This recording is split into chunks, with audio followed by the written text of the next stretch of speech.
انتظروا حسنا. سأعطي 100,000 دولار مقابل أن تخلوه ليوم واحد فقط. مستحيل أن نفعل ذلك. اذهب أنت وأموالك من هنا. سأدفع لكم 1,000,000 دولار فقط لتكشف عن وجوه لفقات، بشرط واحد. قبل أن أخبرك بما حدث، إذا كنت تحب رسول الله اضغط لايك واشترك في القناة، واستغفر ربك بالتعليقات. تراهن هذا الرجل الثري مع صديقه المسلم على أنه يستطيع بأمواله أن يشتري شرف أي فتاة مسلمة.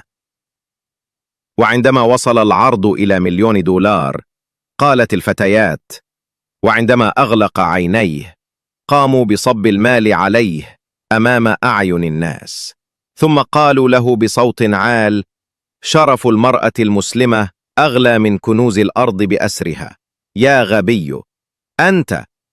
وظل صديقه المسلم يضحك عليه قائلا: اللهم أعز الإسلام والمسلمين.